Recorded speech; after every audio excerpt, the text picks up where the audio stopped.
എനിക്ക് ഒരുപാട് ആൾക്കാരോട് നന്ദിയുണ്ട് എനിക്ക് വേണ്ടി പ്രാർത്ഥിച്ച. പിന്നെ ഒരു കാര്യം എനിക്ക് പറയാനുള്ളത്, എന്നെ കേൾക്കുകയും കാണുകയൊക്കെ ചെയ്യുന്ന എൻ്റെ സഹോദരന്മാരോടാണ്. ഇപ്പോൾ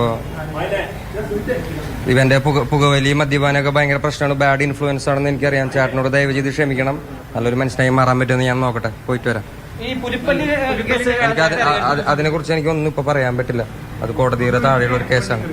പോയിട്ട് വരാം മക്കളെ, പോയിട്ട് വരാം. ജഡ്ജി ഇങ്ങനെ ഒരു വിധി എഴുതിയിട്ടുള്ളത് നമുക്ക് വളരെ ഫേവറബിൾ ആയിട്ടുള്ള ഒരു വിധി നമുക്ക് ഇപ്പോൾ ലഭിച്ചെങ്കിലും ഇൻവെസ്റ്റിഗേഷൻ ഇനിയും നടന്നുകൊണ്ടിരിക്കും. ഇപ്പോഴും ക്രൈം സ്റ്റേജാണ് നടന്നുകൊണ്ടിരിക്കുന്നത്.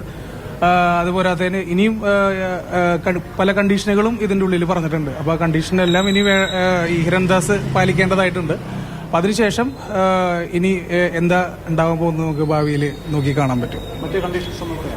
കണ്ടീഷനായിട്ട് നമുക്ക് ഡീറ്റെയിൽസ് ഒന്നും മുഴുവനായിട്ട് കിട്ടിയിട്ടില്ല. നാളെയായിട്ടാണ് നമുക്ക് എല്ലാ ബെയിൽ നമുക്ക് ഓർഡർ കിട്ടുള്ളൂ. കിട്ടുമ്പോൾ ഞാനത് വേണ്ട പോലെ ഷെയർ ചെയ്യാം. നമ്മൾ കോടതിയിൽ ധരിപ്പിച്ചായിട്ടുള്ള ഇത് ഈ ഒരു പുലിപ്പല്ല് എന്ന് പറയുന്നത് അത് നമ്മളായിട്ട് യാതൊരു ബന്ധവും ഇല്ല എന്നുള്ളത് തന്നെയാണ്. നമ്മളായിട്ട് യാതൊരു ബന്ധവും ഇല്ല എന്ന് വിശ്വാസം നമ്മളത് പറഞ്ഞു. അത് കോടതി കണക്കിലെടുത്തിട്ടുണ്ട്. അതാണ് ഒരു മെയിൻ ആയിട്ടുള്ളൊരു വാദം. പിന്നെ ഇതിപ്പോൾ എങ്ങനെ വേണമെങ്കിലും ആർക്ക് വേണമെങ്കിലും ഇപ്പോൾ ഒരു ദിവസം നമ്മൾ എല്ലാവരും ഗിഫ്റ്റ് തരുന്ന ആൾക്കാരാണ്.